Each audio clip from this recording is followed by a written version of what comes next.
Good afternoon or good morning, depending on where you're joining us from today. It's 3 p.m. here in the UK and it's 10 a.m. Eastern, and you're all most welcome to join us here at 0 Days Live. Today is Wednesday, and that means only one thing. It is Security Begins Here Day for us. And in a few moments, we'll be welcoming back to the virtual studios here at 0 Days Live, Gary Foote, who's Chief Information Officer of Haas F1. And he'll be talking to us today about managing pressure. Now, for regulars to the show, you'll already be aware that we run a different theme every day of the week. Yesterday for us was Tech Tuesday, and we were fortunate enough to be joined by Ellie Bradley, Managing Director of Registry Solutions and Public Benefit here at Nominet, to discuss what actions they are taking to reduce the number of domains being created with ill intent, and commenting on the activity being seen very currently now in relation to the new COVID-19 related activity. She also spoke to us about the fundamental role that Nominet plays in keeping the .uk a safe and secure place to be.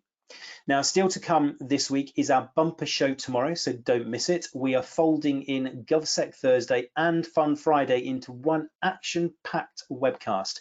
And because, of course, this Friday is a holiday for most of us as we move into Easter, we don't want you to be missing out. So we'll be folding both of those into one show tomorrow. Now, most of you already know this, but a quick introduction from me. My name's Stuart Reed, and I'm with Nominet, focused on cyber solutions. And you may be familiar with Nominet being responsible for managing the .uk domain, which we've been doing for over 23 years now, with something in the order of 15 million domains under management and counting. In addition, and building on our experience of the domains and DNS or domain name system space, we also provide cybersecurity solutions to protect both government and enterprise networks worldwide from cyber attacks. And this includes providing service to the UK government's National Cybersecurity Centre. At Nominet, ensuring people are able to be connected, included and secure is at the heart of what we do. And with a lot of people perhaps feeling slightly disconnected from one another right now, especially with the usual events, conferences and face-to-face meetings being paused, we thought it'd be a great opportunity to do something a little bit different and create this webcast that is open for all with an interest in cybersecurity. Now, regulars of the show will know, premise of this is really simple. We're here to provide an opportunity to hear from others in the industry, get a roundup of what's going on in the news, share some thoughts on best practice as we navigate our way through what is and continues to be a changing world. But most importantly, we want your involvement too. So during today's show and for any other of the live shows that you join, you'll notice in your console on your screen the ability to ask questions or to provide comment. So please do use it. Any questions you have today, please ask us and we'll read them out during today's webcast. Also, just a quick reminder that we are keeping this all very authentic and that we're running these webcasts for every weekday now until the at least June timeframe for about 30 minutes a show. But there are no hard and fast rules. We're now live, so anything could or probably may happen, but we hope you agree that if and when it does, it's just part of the authentic charm of our show. Whilst we are live, we're also available at your convenience on demand too. Each show can be found at nominetcyber.com/0dayslive, which is the same page you signed up from, so it really couldn't be easier. As with every show, we're joined by a great team, both here in the virtual studio and also behind the scenes. Plus, we are lucky enough to be joined by very special guests each day. And of course, we can't do it without you. So thank you very much for joining us here at 0 Days Live. Each day, we are privileged enough to welcome new people to our growing virtual community. And we really do appreciate you making the time for us. So you're all most welcome.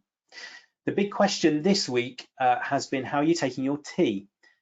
Today, I'm drinking Lapsang Souchong, otherwise known as smoky tea, and whilst it's a bit of an acquired taste, I'm really quite enjoying it. Steve, where are you? Oh, here I am, and I've got my tea ready today. Well, and that is the first important question, obviously, Steve. We know yesterday that you tried to up your game with Earl Grey, only to be trumped at the last hurdle by Kerry. So what's in your mug today?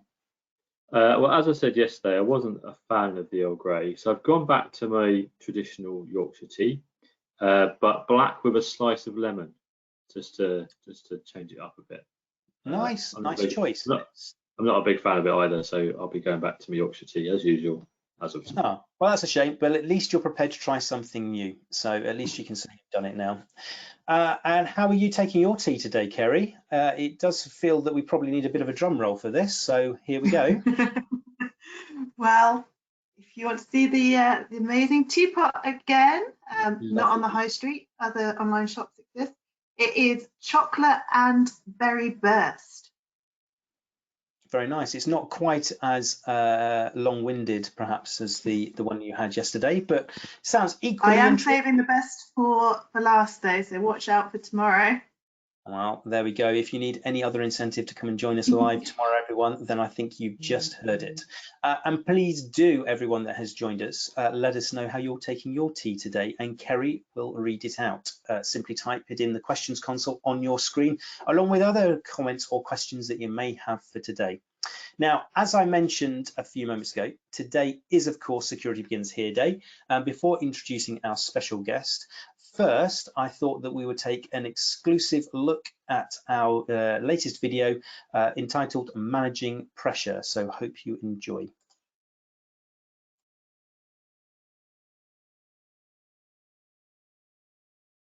Pressure comes from a number of different places, actually. On the one hand, there's a lot of sophisticated attacks and an ever-changing landscape that is keeping security personnel on the back foot.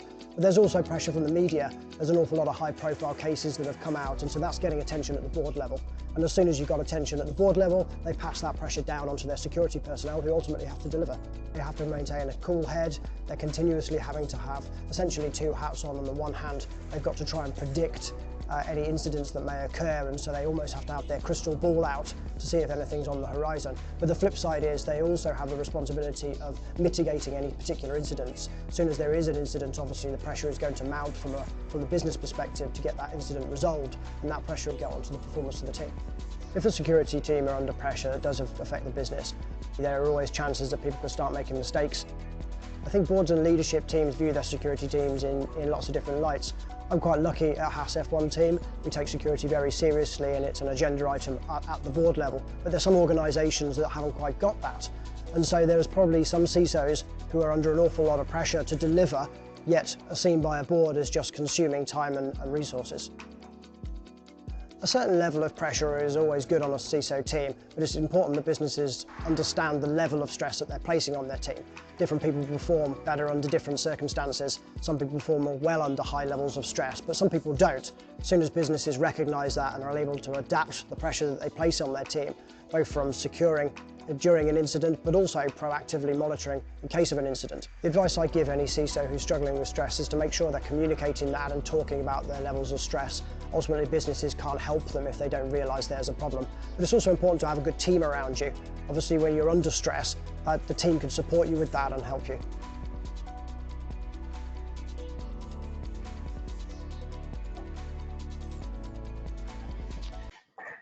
Excellent stuff. And we are lucky enough to be joined in the virtual studio once again by Gary Foote, Haas F1 CIO. Welcome back, Gary. How are you doing? I'm very good, Stuart. Thanks for having me back. You're most welcome. And for regulars of the show, you'll recognise that this is the second time that actually Gary's joined us. He joined us for our first ever Fun Friday last week, where we had an immense amount of fun. Would you agree, Gary? I absolutely would agree. Yes, it was good. It was good. Good stuff. And I appreciate you wearing a very brightly coloured top for us today. Very summery. Thank you for doing that for us. The sun's out. We've got to make the most of it. Indeed, totally agree. So as I say, this is your second time with us. We did ask you last time about your socks, but don't worry, we're not going to do that today.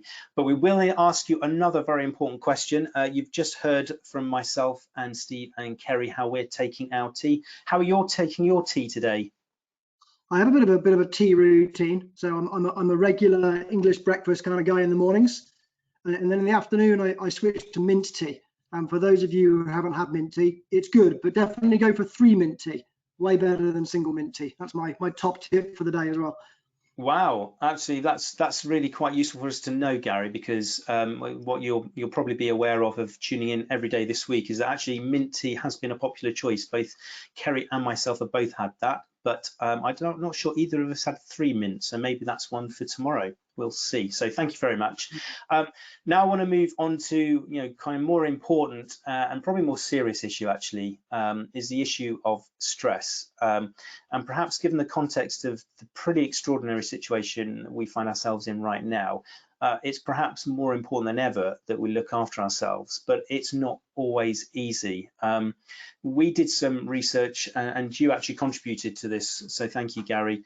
Recently, we at Nominet did our research into CISO stress. We conducted that before these unprecedented times.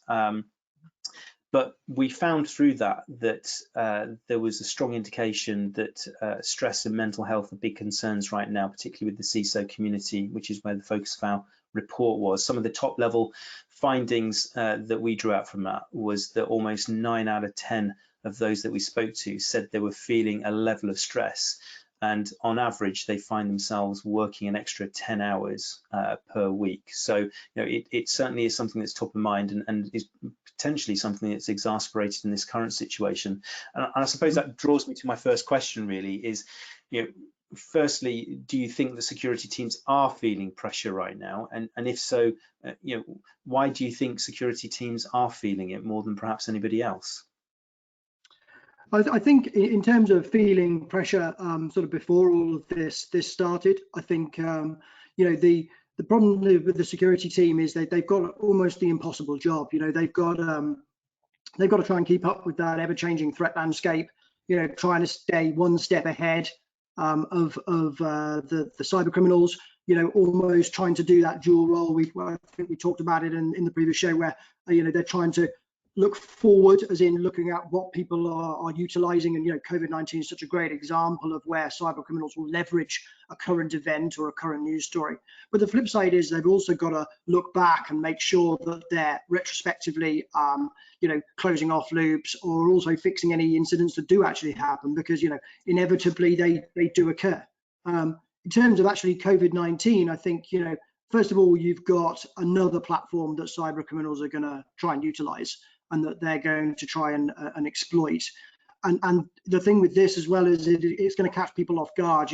People are taking a bit more of an interest in COVID-19 and starting to keep on top of it. If you were to receive an email that's got that as a subject, you maybe will pay more attention to it than you would have, another routine. And criminals know that, right? So they're going to be paying more attention. But catching people when their guard's down. And I was just about to go with my next question, but I see that Steve is fastest finger first, which can only mean one thing. He's got a burning question he wants to ask as well.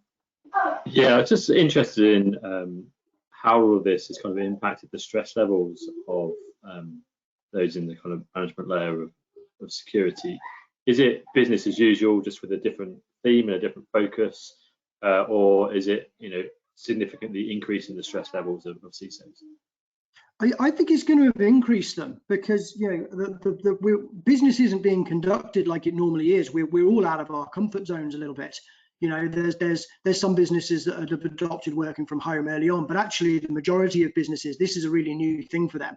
And all of a sudden, the whole technical department, not just the CISO, the CISO team, is actually dealing with new challenges, and they're dealing with challenges they maybe not faced before. So working from home as a concept isn't alien to us, but it might be alien to a lot of the CISO teams, because if their business hasn't adopted that in the past, then it might be something they're not used to. And I guess kind of a supplementary question on that, Gary, is that we, through our research that Nominet conducted back part of or earlier in the year, we found that the impact on CISO mental health, or Chief Information Security Officer mental health, had more than doubled over the last year when we conducted similar research. It moved from kind of in the region of 27% to almost 50%.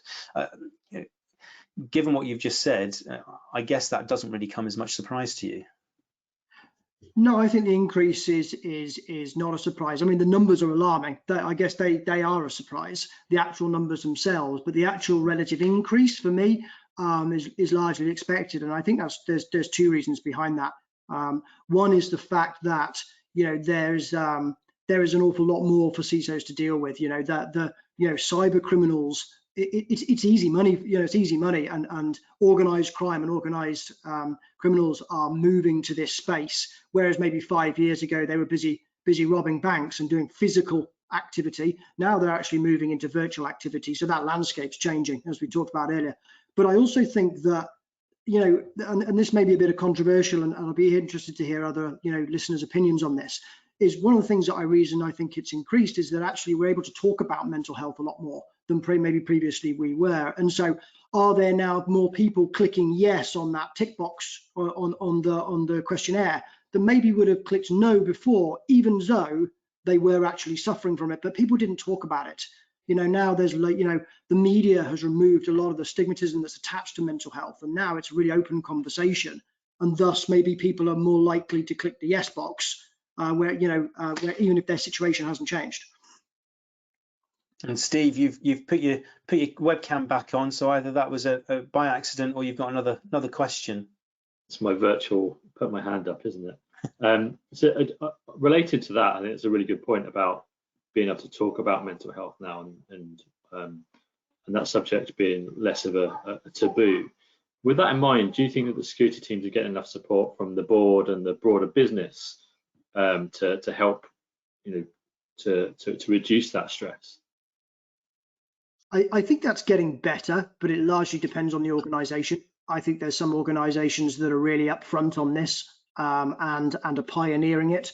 And there are other organisations that are really lagging behind it. And if anything, that window is really stretching.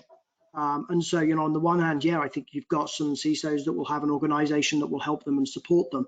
But then you've got the other end of the scale, obviously, where you've got that pressure increasing, that stress level increasing, or the landscape increasing, but actually they've not got an organisation that's supporting them, and they're the people that the industry needs to support. And kind of related to that, you make an interesting point in terms of the support available from the board, and maybe that has an impact in reducing the levels of stress being felt. But interesting, do you think that having a less pressured workforce makes for a more secure workforce? I think sometimes, and the cryptic answer behind that is, I think pressure is relative, and it's relative to every person.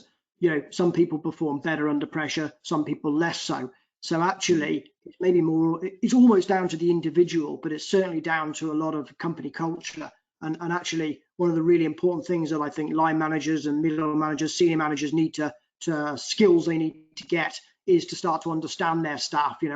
I know that there are some members of my team I can really lean on, and they will perform exceptionally well, but they have a ceiling, and if I was to cross that ceiling, their efficiency is going to plummet. Likewise, there's other people that won't handle that pressure as well, and you have to get that balance right. So pressure is good, but used at the right levels for the right individual.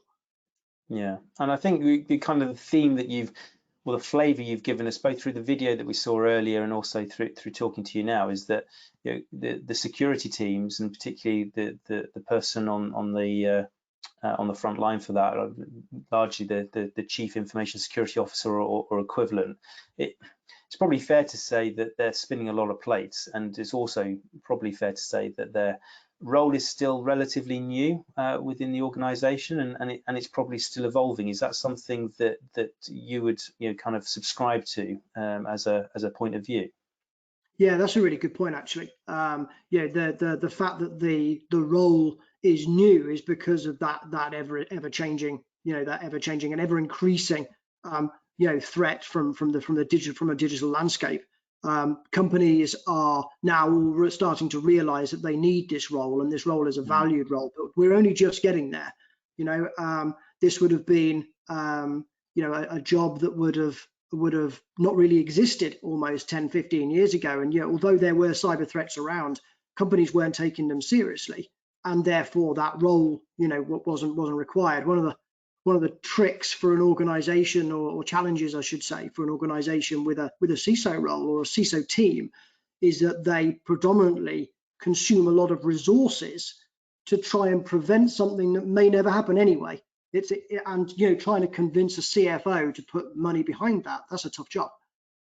Yeah, and I think also too often now we're seeing that these roles are becoming more and more blended. They're both the kind of the subject matter experts and getting the right technology decisions right and the right process and procedures right from a security perspective, but they also need to be that advisor to the board as well. And I don't know, maybe it's time we thought about splitting them into separate disciplines, who knows, but maybe that's one for our audience to provide us comment on as well. And speaking of which, let's turn it over to Kerry now to see what questions are coming for you, Gary.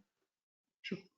Yeah, we've got some really good questions actually. So the first one's come in from Jared, and he's saying, do you think there's enough thought into the different personality styles within the security teams and how they cope with stress differently? I don't think there's enough, no, and for me that's almost the key. But that almost stretches past pressure. I think one of the most important skills a successful manager or leader can have is to understand their staff. That we often see the phrase that staff are a business's most important asset, and it's completely true. And thus, you have to understand your asset in the same way as you'd understand your product. If you understand your staff, then you can start to get the best out of them, whether that's pressure or whether that's skill set or whatever it may be. As soon as you understand them, then you can adjust it accordingly. Brilliant. And then we've had one from Michael saying, what security teams doing in terms of work? How do they get a safe work-life balance between what they're doing and now and actually staying ahead of the threats that are coming in? I think that's really tough, and I'd say quite a large chunk of that percentage of pressure that we saw in the CISO report is because of that. Trying to get that balance, and you're effectively trying to predict the future. Like I said a minute ago, you're trying to predict something that hasn't happened, and that's a really tough gig. But I think business is just starting to understand that. Again, it's a slow, and we're far behind. But I think business is just getting there. Great. Stuart, you've popped back up. Did you have something to comment? Or I didn't. I just went off camera to have a slug of my smoky tea. So I'm back. I'm glad I called you out on it. Brilliant. So we've got a couple more questions. A really good one from Zane here saying, do you think the responsibility for cyber should be better shared across the business? Oh, that's a tough one. Ultimately, no, probably not, which is maybe a controversial answer. I mean, everybody has a responsibility, and I say everybody from the first step on the ladder in the business right up to the CEO. Everyone has a responsibility for cybersecurity, but in terms of safeguarding their business. But the role that is placed in charge of coordinating that and providing the tool set for that and reacting to that is the CISO and their team. That's what they're employed for. And actually, you don't want a CEO worrying about what the cybersecurity challenges are. He needs to run his business, and sales directors need to sell, and CFOs need to do finance. The CISO is employed. One thing that a sort of side comment on that, and I would say, is that for me, a CISO should be a very senior role within an organization, and it's not yet. You often see CISOs reporting into lines that make their way up into the board, but actually they should be really up there at the top because of the importance that of that responsibility that you just talked about. And I think actually that is quite an interesting point, Gary, because the CISO role so often isn't sitting at the board level, although they are the advisor to the board. I guess in terms of that shared responsibility across the business, it's more around making sure certainly that employees, people within the organization understand their roles and responsibility of good data hygiene or good cyber hygiene, and making sure that they understand that they do play a role, and if they spot something, to make sure that they raise it to the appropriate teams through the right processes. Yeah. I think user education actually is one of your strongest tools in the tool set. It really is. Oh, and then finally we've got one in from Teresa that says, do you think that a stressed CISO can have a negative impact on security? Yeah, absolutely. Yeah, I think on the assumption that a stressed CISO is one who's gone above their level of comfort, then just like every human being, your efficiency and your performance and your ability to do your job, to think straight, make clear decisions, all of that is reduced. And all of that introduces human error and introduces mistakes. And ultimately, that's what cyber criminals are banking on. It's those little loopholes and those little mistakes that they're mining for. And once they find that, that's what they'll exploit. So yeah, I think it has a significant effect. Great, thanks, Gary. No problems. Excellent, appreciate that, Gary. Now, obviously, it's a subject that is clearly resonating with the audience, and it is a fascinating one. So I really do appreciate you giving us your insights on that today, Gary. Much appreciated. We're almost at the end of today's show, but before we do, let's turn over to Kerry once again for a brief wash-up of today's cyber news. Brilliant, thank you. So Information Security Magazine reports that criminals pretending to be major financial institutions are asking victims to share their financial details so they can receive government grants. The hackers create fake landing pages and almost identical real websites that include links to genuine sites, such as the bank's privacy page. Info Security Magazine also reports that the Linux platform has been under attack by Chinese threat groups for over a decade. And finally, in the Telegraph, there's an interesting article on how the government might trace coronavirus patients without sacrificing privacy. And we also have been upped on our tea making ability. So we've had Shiva has come in and said, thanks, Shiva, I'm glad you made it back in. She's drinking boiled homemade tea with real leaf, ginger, cardamom and black pepper powder. Wow. So the challenge is on for tomorrow. It is. That sounds pretty potent. Yeah, appreciate the insight there. I might give that one a go this evening and see how it turns out. So stay tuned. So appreciate your comments coming in as always. I guess it's the interesting part of the roundup of the news today, Kerry, is that a lot of these things that we're starting to see aren't necessarily new things. And whilst there's lots of sophisticated or potentially sophisticated things that can take place from a cybercrime perspective, sometimes it's some of the kind of more basic things that can still be highly effective from a cybercrime perspective. So I guess the message there is, make sure, especially now, stay vigilant in terms of those malicious emails that are potentially masquerading as something legitimate, and be very wary on where the origin of those emails are coming from, and also what links or attachments you're clicking on or downloading. So thanks for that.